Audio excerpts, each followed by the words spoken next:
16ਵੀਂ ਪੌੜੀ ਤੇ ਹੈਗੇ ਹਾਂ ਲੜੀਵਾਰ ਜੋ ਡਿਸਕਸ਼ਨਸ ਚੱਲ ਰਹੀਆਂ ਹਨ ਜਪਜੀ ਸਾਹਿਬ ਦੀਆਂ। ਪੌੜੀ ਹੈ ਪੰਜ ਪਰਵਾਨ ਪੰਜ ਪ੍ਰਧਾਨ ਪੰਚੇ ਪਾਵੇ ਜਗੇ ਮਾਨ पंचे सो है दर राजान पंचा का गुर एक ध्यान जे को कहे करे विचार करते कै करने नाही सुमार दौल धर्म दया का पूत संतोख थाप रखिया जिनसूत जे को बुझे होवे सचियार धवले भगवत के तापार दलती होर परे होर तिस्ते पार तले कवन जोर जी जात गंगा के नाम सबना एक लेखा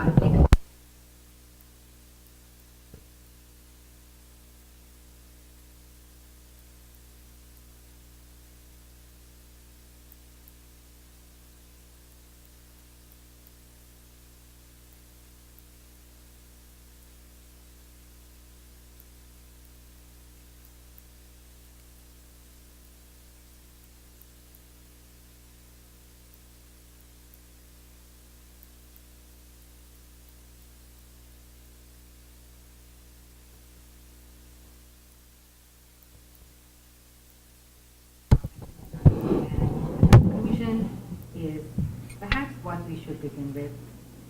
Jo to the pave sai padikar tu sada salamat naraka. In fact, even before that, kudra vichar varya na jawa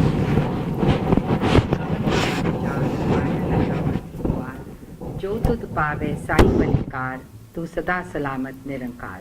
This is the strain that's going to run through the next several parties as well. So Guru Nanak Sahib says, तेरी कुदरत, तेरी बनाई हुई ए universe ए दुनिया ए जो इतना बड़ा पसारा है मेरे विच ओ हिम्मत ओ दम ओ शक्ति नहीं है. I don't have what it takes to even describe who you are, what your kudrat is, what your creation is, what this entire universe is. I have no words. Now kudrat is understood as nature. Balihari Kudrat Vasya. Kudrat is also an all-encompassing word for his creation, everything that is around us. Also so, his creative power. Yes, his creative power, his power. Kudrat is Kudrat and Qadar. Yes, Kudrat and Qadar are really the same, because Qadar is manifested in the Kudrat, and in the Kudrat the Qadar is immanent, it's there. So it's an all-encompassing word. Kudrat kavan, teri kudrat, teri creation, teri shakti, teri mahanta, teri ascharita, tera wonder. How can I even begin to describe it? Kudrat kavan ka vichar, varya na java ek var. I am incapable of even surrendering myself to you once. I mean, that is how limited my capability is, that I'm struck with this wonder, and yet, even this one time when I want to just give myself up to you, I'm unable to do so. I need to probably kurban karo myself bazillions of times. And ek baar hi nahi ho raha mere kol. Varya na jawa ek baar. Jo tud pave sai palikar, tu sada salamat narankar. This is the ultimate acceptance. This is the hukam that we need to accept. Jo tud pave sai palikar, tu sada salamat narankar. Whatever you will, whatever you wish, whatever you are doing, your power and my avgun, your power and my incapability, your wonder and my avgun, your expansiveness and my limitedness, my finite capability, jotu dupave, sai palikar. It's all amazing, it's all good. You know, we say these days, it's all good. It's all good, it's all amazing. Tu sada salamat nirankar. You're always there, you always shall be. Nothing touches you, nothing hurts you, nothing vanquishes you. Your reign shall always exist. And then he comes back, I'll come back rather, to the beginning. In this darbar, in this wondrous place of yours, this wondrous universe of yours, who are the ones that shine, that are radiant, that get elected to be in your presence? Who are those people? The Guru says, Panch Parvan. Now, Panch is an interesting word that has different meanings. In India, there used to be panchayats, where the wisest of the people were elected, and they were endowed with the power to make social, political, judicial decisions. Their word was the last word. They didn't have courts and justice systems like we do, but they were all powerful. So Panch here is not the number 5. Panch here is that collective power invested in the panchayat that was nominated by the people, by the will of the people. So it was perhaps the beginning of democracy, that these are the wise people, these are the leaders. And who were they? They were not people who were necessarily political or had more money. They were the wise people. They were the people who were considered role models, that people looked up to them. And you know what? On top of the panchayat, there was a sarpanch. There was a person who was considered even above them. And when the panchayat couldn't come to a decision, the sarpanch kind of had the veto power, so to speak. He oversaw that the panchayat made the right decisions. So going along with that metaphor, our sarpanch is Akal Purakh, Shakti itself, the power, the energy, the all-prevalent justice system that the Guru has put in place from the time this world was created with Ekakava. We'll come to that next. So, Panch Parvan, O Panch, who are going to be elected in the Darbar, in the court, who will find that place of honor in Vaheguru's Darbar? You know, when the Panch, the elected people, used to visit the king's Darbar, they got a seat of honor. You know, people, the ordinary people used to be sitting or, you know, wherever in ordinary common places, and they had seats of honor. So here that connotation of who are the ones who are going to be elected, who are going to be honored in the Darbar of Akal Purakh. Based on where this comes after the previous 40s, this can also refer to the one who has all the guns of the Sunni and Manya. Absolutely right, absolutely. One who has done all that, then that person, they call him a Panch, and then the next part goes, and that person realizes the wonder of everything, so then he goes into the absolutely, because it's step by step, it's a continuation. And so it all starts with listening, the wonder of listening, and absolutely the wonder and the marvelous things that happen when you start believing. And then, who are those? Who are those who have listened and who have believed and who will now be honored and elected to be present in the Guru's Darbar? And Babaji tells us, Panch Parvan, Panch Pardhan, Panche Pave Tarkeman. They will be the chiefs, and he will tell us who they will be. They will be the chieftains. They will be considered the wise people. They will be honored. You know, we are forever awarding titles of honor and giving tokens and plaques and all kinds of things to people because we honor them. You know, we're giving saropas to people. And these are symbolic of our respect and our love for them, and we are elevating them. So in the same way, Vaheguru Ji, Parvan, Panch Pardhan, Panche Pave Dargeman, Panche Sohe, Dar Rajan, or Raja de Darbar, which Sade Sache Padsha, you know, Jo Raja da Raja hai, Ode Darbar de which who will be elected, Panche Pave Dargeman, Panche Sohe Dar Rajan, who Panche Ka Gur Ek Dhyan. Those people who have lived their lives with that single-mindedness of purpose, where Akal Purakh is their guide, where Guru's Gurmat that comes directly to us from Akal Purakh is their nishana, is their roadmap, who have lived by that, who have imbibed that, who have lived by that forever, in whose minds Akal Purakh has dwelled, and everything that they have done or not done, every choice that they have made has been keeping that in mind. Panche Kagur Ek Dhyan. This is the key here when we're talking about the Panch, that those people will be elected. Yes, they will be honored. Yes, they will have a special seat. Yes, they are the Mukhyas. Yes, they are the wise people. But who? Those who have lived with that tuning into the one whose power and wonder. So Ek Dhyan is tuning in. It's always Keeping it in your mind. God in their mind. Always, always. Everything that you do. You know. And the next few lines can also be another dhyan on his thought, and that this is how they see. They are always in Vismar and they Absolutely, see God everywhere. absolutely. So you know, Panche Kagur Ek Dhyan.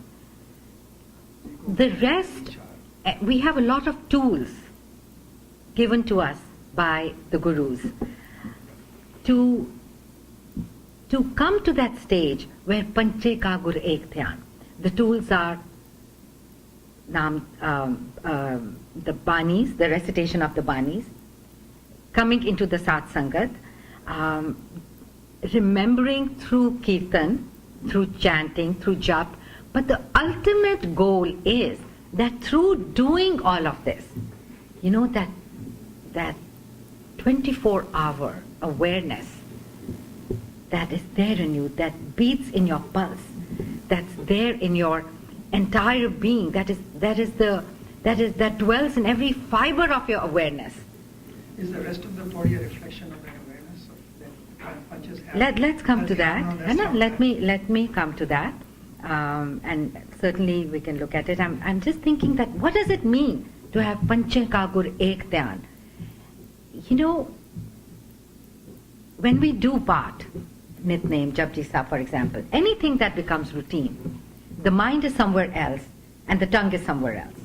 The words have their own power, but when the words are combined with dhyan, you know, whatever you put your dhyan in, your entire thought process in, your intention is, that is what takes fruit. That is what will manifest. If you're doing, remember that story about Guru Nanak Sahib not participating with the mullah in the mosque because his dhyan was in making the trade for his horses. So this dhyan is very important in whatever we do.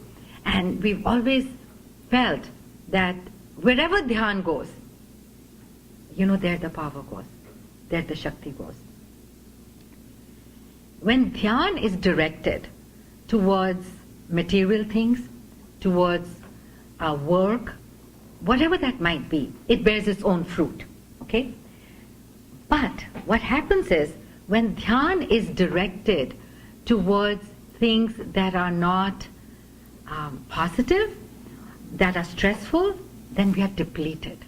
At the end of the workday, I know that I'm constantly stressed out with what is going on, different conflicts, different fires. You know, these days I've gone back to work that have to be put out and different things that need to be done. And at the end of the day, my head is heavy because my dhyan has been sucked by all those things that are not conducive to my overall well-being, and then I come home and I crash.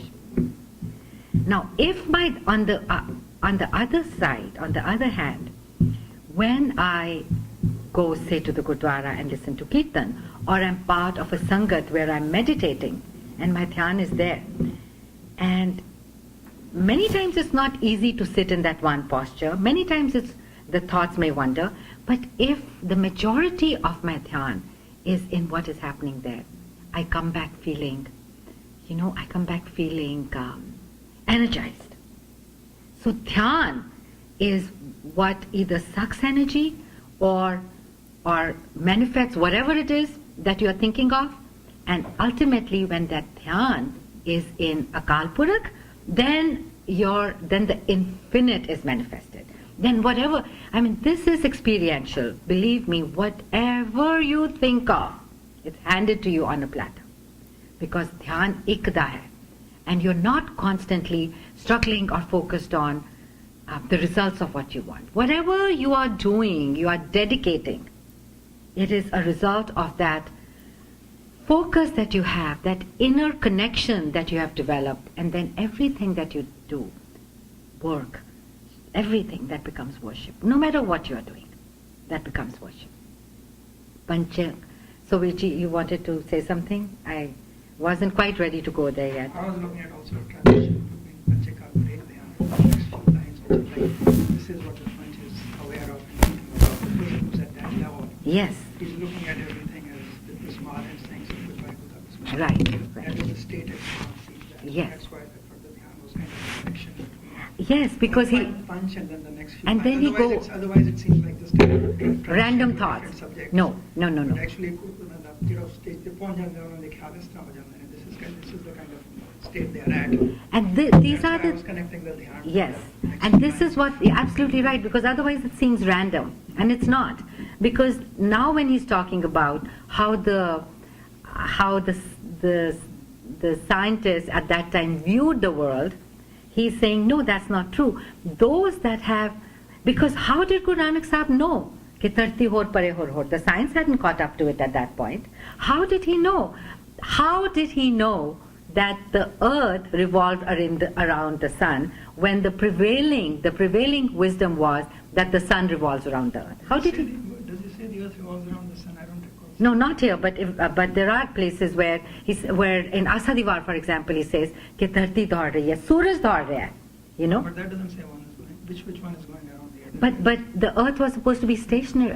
He says everything is running around. Yeah. The earth was supposed to be stationary. The prevailing science or the wisdom of the time was that the earth is stationary.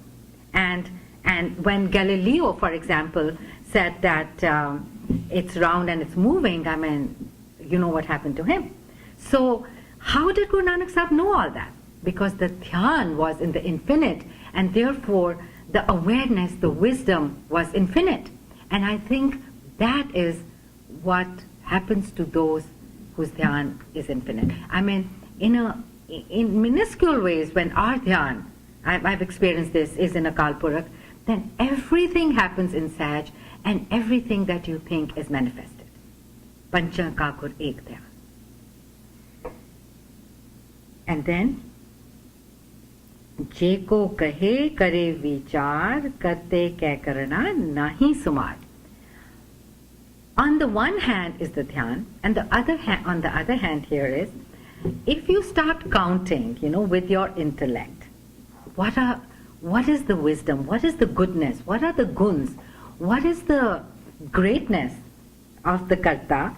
Jeko kahe kare vichar, karte kya karne nahi sumar. There is no count that one is even able to make of the vastness, the greatness, the wonder, the mystical abundance of this principle, of this energy, of this, whatever we want to call it, light, Akal Purakh.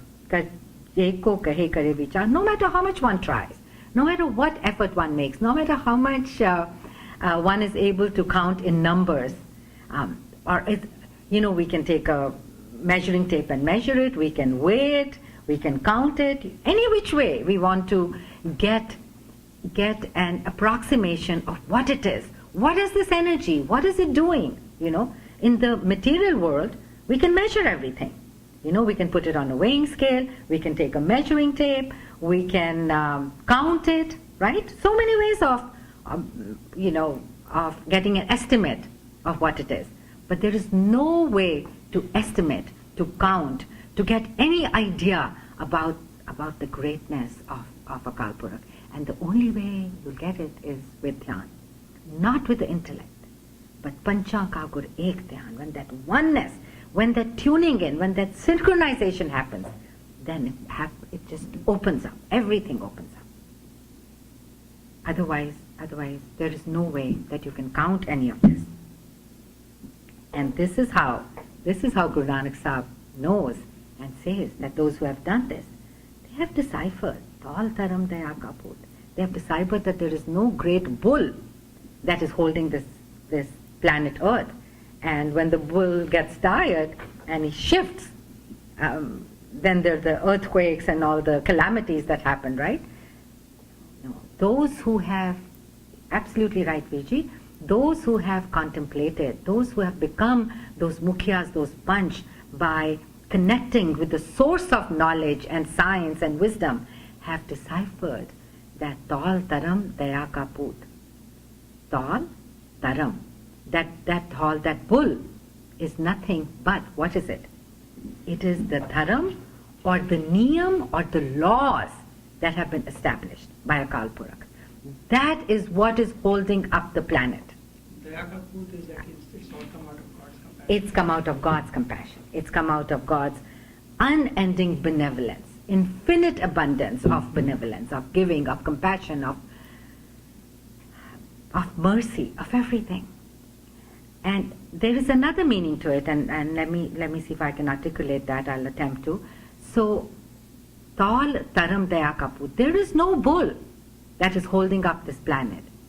It is the laws, the dharam, that Vaheguruji established in that Ekak vow. When the dharam was that the earth is going to move at a certain pace. The dharam was it's going to be suspended on its axis. The dharam was that the water shall be around it and the earth will not mix with it and wither away, you know. I read somewhere that it's all mati, na? Dharti is mati, right? It's all mati. Now how is mati sustaining itself with all this 80% or whatever body of water? It will dissolve. But the niyam, the dharam that has been established is that will stay where it is. That will be held up by these laws, these of nature that Akal Purakh has created. Tal Taram, Tal is the dharam, Daya Ka Poot, and it is the child of the compassion. It has come from the compassion that the Guru had, that gave birth to it. These niyams, these dharams came because of that. Tal Taram Daya Ka Poot. Now, compassion is also the foundation of dharam as we practice it, of righteous life, righteous living. It is only through compassion that one can take the first step on the spiritual journey. Without compassion, there is no spirituality. No matter how much tapasya one does, it'll make you rigid. It'll bring ego. It'll bring judgment. It'll bring a sense of superiority if there is no compassion, if there is no empathy, if there is no connection. It is the compassion that made Akal Purakh create the world. It is the compassion that will make us take those steps towards on our path of spirituality. You see someone who doesn't have compassion, who has judgment, who has ego, know that there is no... There may be tapasya, there may be hat, there may be that yogta to be able to sit for 2.5 hours, but without compassion, there is no divinity inside. There is no spirituality. There is no progress. That is the mirror that reflects the person's inner strength, inner growth, inner elevation. Love and compassion are completely tied. Yes. And empathy. Then he prapayo. Yes, yes. And compassion is the beginning of this journey, and it has to be there during the journey and at the end. And you know, the Christian prayer, forgive us our trespasses. No, as we forgive. What is that line, Vijay?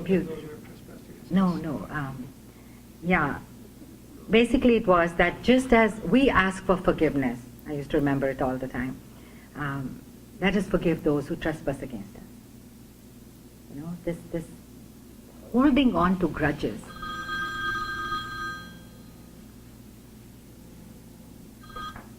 Holding on to grudges. Holding on to wrongs that have been done to you. And wishing ill to people. You know, that's... Somebody out there need to come inside. Just as it was.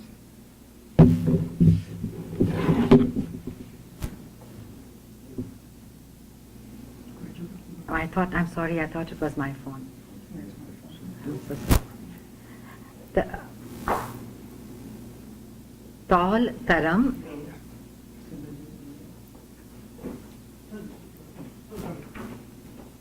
Tall Taram Daya का पूत संतोख थाप रखिया जिनसू. Now, Santokh. Daya allows us to begin our journey. Without Santokh, that journey will be disrupted, interrupted. Because you know why? We'll always constantly be attracted to other forces, to other things. They have to go hand in hand. The compassion and a sense of contentment. Now, here, Guru Sahib says, Santokh thap rakhya jin soot. Soot is that thread that is woven through all beings and all the entire universe. In another place, Guru Sahib says, Naam ke dhare sagle jant. So there is this thread of this naad that ties us all up. And here he's telling us that it's Santokh that is tying us. So in other words, Santokh is Naam. You take the leap, Santokh is Naam. Without Santokh, there is no progress. Just like without compassion, there is no spirituality. Because lack of contentment is going to become the biggest hurdle in our progress. And that's why the two go hand in hand. Tall Taram Daya ka Poot Santokh Thap Rakhya Jinsut. So for our understanding, without compassion, we cannot go up the steps of spirituality, because it is compassion that made Akal Purakh create this universe. And without Santokh, we are going to constantly keep getting distracted, and that progress is not going to be made. Kappa, Santokh, Sood. Yes. If there's no cotton, you cannot make a thread. You cannot make a Santokh thread. has more to do with acceptance. Acceptance of being in tune with his hukam and all of the Santokh creation. is also hukam. Santokh is also hukam. Santokh is naam. Well, you can take every single word and say it's the other one, just going a little, trying to add a little more meaning to it. And you can't just say one of these things is the same as the others, because they're not all identical. Viji, They have a lot in common, and there's overlap, but there are different ways of looking at things, right? so Santokh, the fact that he You says can say Santokh, naam is hukam, you can say hukam is Yes, Santokh, yes, they are. Santokh is compassion, you can say that. No. all these things. Compassion gives birth to all of this. Compassion gave birth to the universe, is how I I could understand. also say that naam gives birth to everything. Yeah. See, you can That's say these true. about so many things, you can't make such emphatic statements about A being equal to B, because there are some subtle different ways of looking at it. But they're all tied back to Vaigu, right? Their nuances are different. Yeah. They have their own separate nuances, but they're intrinsically tied. Right. They're intrinsically tied. Tall, Taram, Daya, Kaput. Because So what I was trying to say is that we are talking about dharam being universal laws that make everything, and Santokh being what keeps everything in place. So it's the acceptance by everything, the fact that everything in the universe follows the laws, accepts it, goes in tune with hukam. So that's the way I was looking at Santokh being tied into Okay. dharam. So I was looking at it as that just like you need compassion, just like God created this with compassion, for our spiritual journey, we need to have compassion. At the same time, we need to have Santokh, a sense of contentment, for us to continue to make that For us, progress. yeah. For us. But he's talking about the universe here. Saying, He's talking about the universe dharam ne, and the laws. yeah. Yeah. So I was extrapolating. Earth being supported by the whole universe. And there is an acceptance The of all universe that. we said is being controlled by dharma. Yeah. And Santokh is what keeps it all together. Absolutely. So if you look at it that way, So then dharma Santokh- is the laws and Santokh is the acceptance and everything going according to the laws. So Santokh is the acceptance, and Santokh becomes the acceptance of hukam also. Exactly. Right? Hukam and dharma are all part of this, right? Right. They are the So, laws. so that's why I took the leap and said that Santokh is acceptance of hukam. Santokh is hukam. Santokh is ਉਹਦੇ laws ਦੇ ਵਿੱਚ ਰਹਿਣਾ. ਉਹਦੇ laws ਦੇ ਵਿੱਚ ਰਹਿਣਾ. Exactly. That's why I Yeah. was saying it is Yeah. acceptance. Yeah. It is That kind of acceptance. ties closer to the Okay. concept of Santokh, right? Being contented, accepting it. Yes, so the universe is accepted, is in acceptance. The laws, exactly what I was saying. ठीक है. The laws of the universe are, no, the, Because you're calling them the dharma or the bull are the laws. and the Santokh is the acceptance of those laws. Very good. Everything is in Yes, obedience to those yes. laws. And then we extrapolate from that we have to see that and understand that it is with compassion that the universe was created, and it is with compassion that we have to live, and that Santokh has to be a part of that spiritual life, because otherwise neither one works. Absolutely. It doesn't work. ठीक है. Jeko bujhe hove sachiar. So here he comes back to the question that was asked several parties ago. कि किफ सचियारा हुई है, किफ कूड़े टुट्टे पार. Jeko bujhe hove sachiar, one who understands this, understands the way the universe was created, understands the way it runs in acceptance, understands how you have to live in synchronicity with those laws and with that acceptance. Because bringing it in your own life is the next step to understanding. Otherwise it's all theory and metaphysics, right? Knowing and understanding how, here the Guru is giving us pointers to how the world was created, because everybody was, not how and when, not the chronology, not even the description, but giving us a pointer to this is how the niyams, the dharam, came from Ekakavav. He goes on to describe later on, and this is how they are in acceptance, as you say. But this is how you have to live, because Japji is all about the steps that you have to take to attain to that divinity, to that perfection, to that oneness with the Kalpurusha. So that's why it's all these pointers have to come back to us on how do we live this life. Those who understand this, they are the ones who get the ultimate acceptance. They are then accepted. They are then satyar. They become immaculate. They become truthful. They become, nirmal. All of those things. Satyar, sache ho jande ne. Because now they have accepted or come into the synchronicity of the hukam. And just like everything else is held up, everything else in the universe is held up by those laws. When we are in those laws, we'll be held up and protected and in complete accordance with the will. Jeko bujhe hove satyar, tavle upar keta par. They understand. Okay, what is the par? What is it that is holding up this universe? And then he says, Tarti hor pare hor hor. Tiste par tale kavanjor. So he's now kind of asking a rhetorical question here. Okay, yeah, for those who feel that this thing is being held by a bull, and he says, okay, then what is holding the bull? There has to be a floor, there has to be a tarti that is holding the bull. And then what is beneath that tarti?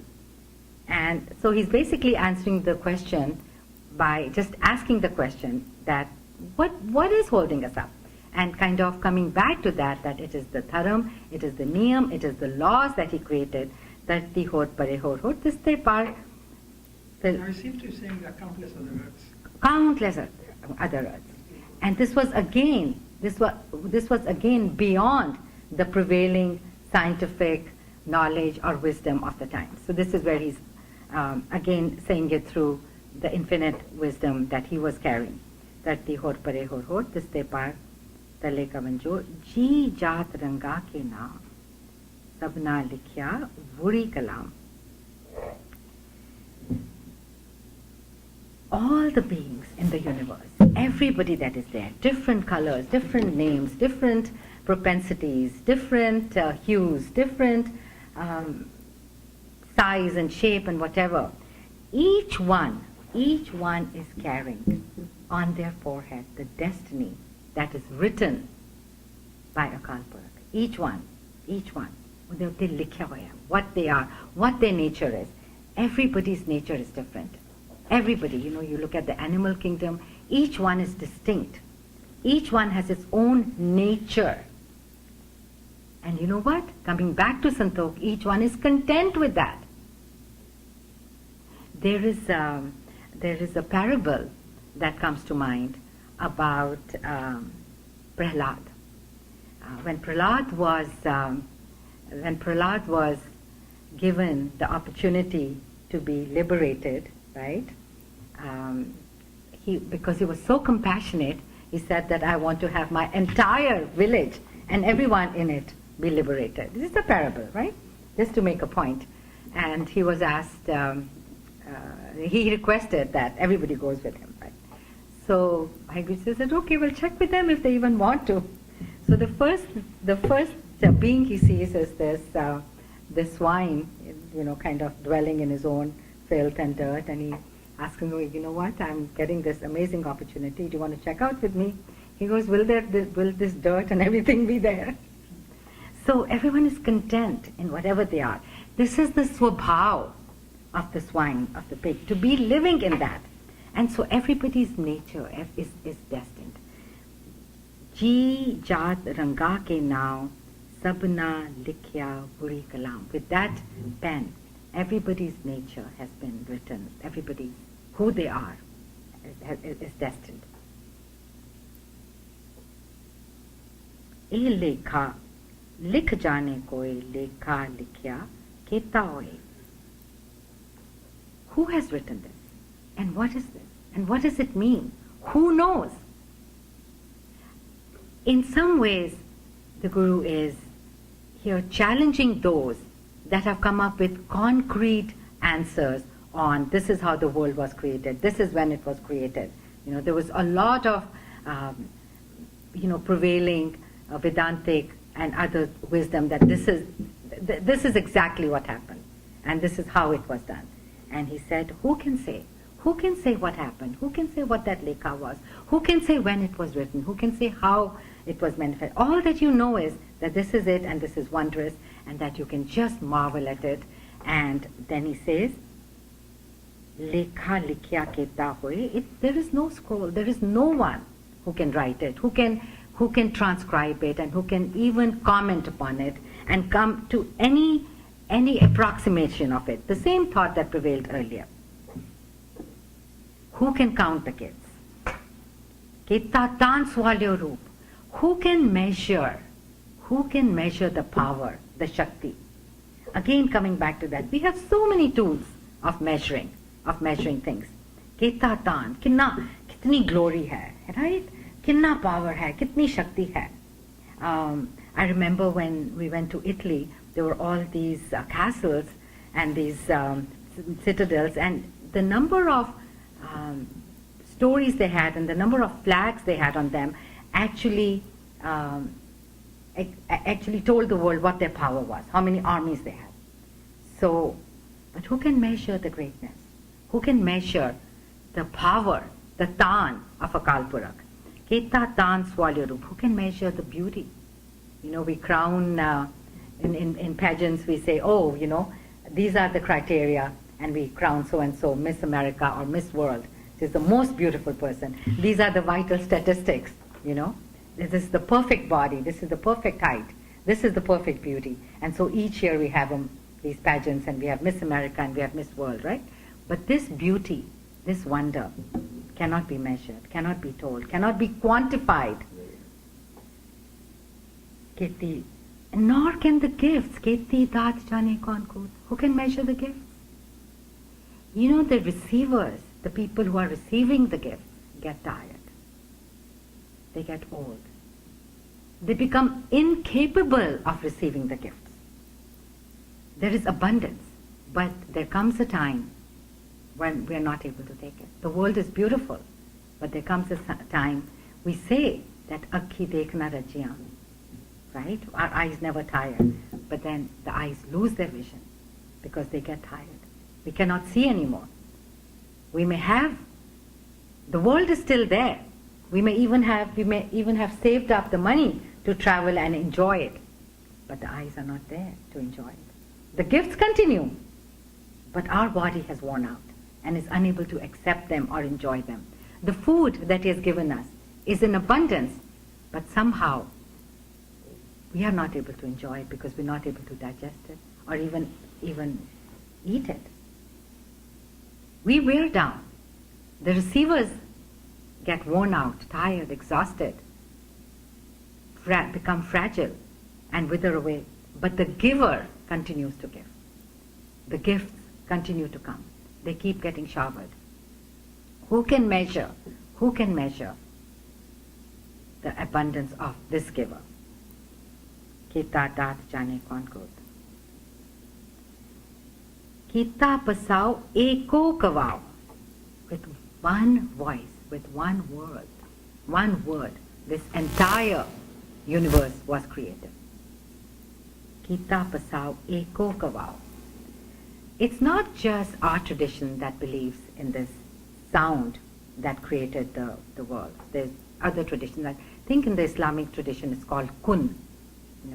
In the Vedantic tradition it's om. In I think Christianity it's logos or something like that.